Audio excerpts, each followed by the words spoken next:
this through the midnight, give me the side eye.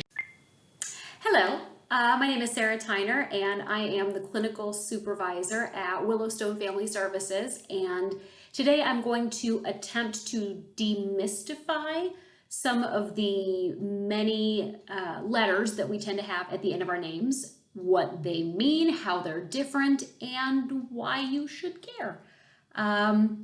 So I will probably start with what I think tends to be the most confused two professions, and that is a psychiatrist and a psychologist. I have more people come to me and say, I don't know which one it is, but the one that gives me medication. Well, that's a psychiatrist, so I got you right there. A psychiatrist is a medical doctor. They prescribe medication. They can be a therapist, but they do tend to focus more on prescribing medication. A psychologist goes through a PhD program. So they go undergrad, graduate degree, PhD program, and they tend to focus more on psychological testing or psychological evaluations. And those are beneficial in further assessing diagnoses to help people determine the best form of treatment for their specific needs. So both can be therapists, but each tends to focus more on their specific area. So psychiatrist medication, psychologist testing. The others that tend to pop up the most often are a licensed clinical social worker, LCSW, a licensed mental health clinician, LMHC, and a licensed marriage and family therapist, LMFT. And for the most part, those three different credentials are fairly similar. So while we all may go to a different program and we may have slightly different training, at the end of the day, we all have to complete our masters. We all have to have an internship. We all have a required number of hours that we have to get. And at the end of all of that, we have to take this huge test that basically says whether or not we are allowed to go forth and be a therapist. We have to take the test and we have to pass the test. That's important too. So in that realm, we're all very similar. We do tend to have different populations that we like working with, but that is less specific to the letters and more specific to just who we are as people. So for example, at Willowstone, we have clinicians who prefer working with children and have an emphasis in play therapy.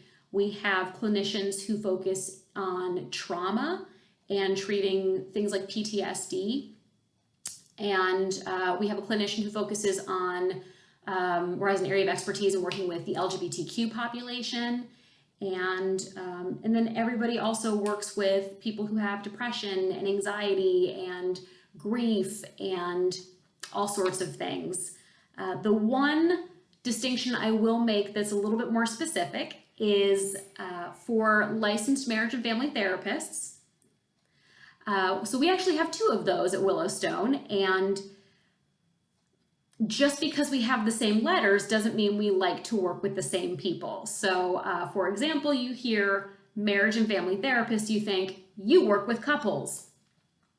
Sometimes we do, but sometimes we don't. So the other person who is a marriage and family therapist at our office is not a huge fan of working with couples.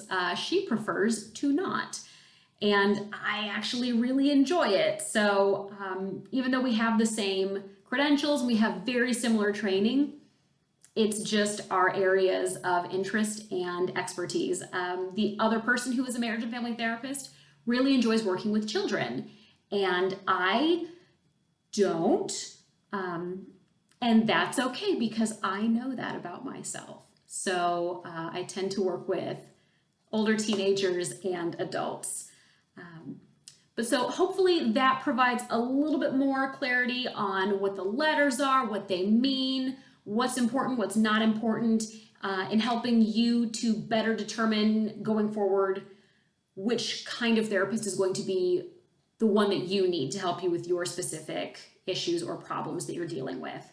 Oh, the one that I left out, so sorry, almost forgot. is what's called a licensed clinical addictions counselor, LCAC. And that's pretty much in the name. They tend to focus mostly on working with people who have addiction. And so that's a specialty that they have. That does not mean that other clinicians can't work with people who have addictions, but that is absolutely, an LCAC is going to focus on addiction and substance abuse treatment. If there is anyone that I didn't mention, because there are so many different ways to provide mental health counseling, there are other ways of prescribing, there are other ways of doing all sorts of things. I'm so sorry if I left you out, or if you feel like I didn't mention you, I apologize. This was a very broad and bare bones kind of description to just give people sort of a jumping off point and a foundation of understanding. And of course, I encourage you, if you are still wanting more specificity or a little more details on each of the individual licenses and credentials, I encourage you to research it, look it up, and to learn what you need to learn to feel comfortable. Meanwhile, it is still super pandemic-y outside, so I hope that everyone is staying inside as much as they can, being as safe as they can, and washing the ever-loving crap out of those hands, and try really hard not to touch your face. I'll bet I did it while I was doing this video, but I don't remember. So if I did it, well, then that's bad. And look, here's some hand sanitizer. I'll just do that right now. Okay. So thank you for watching, and hopefully we will see you soon. Take care.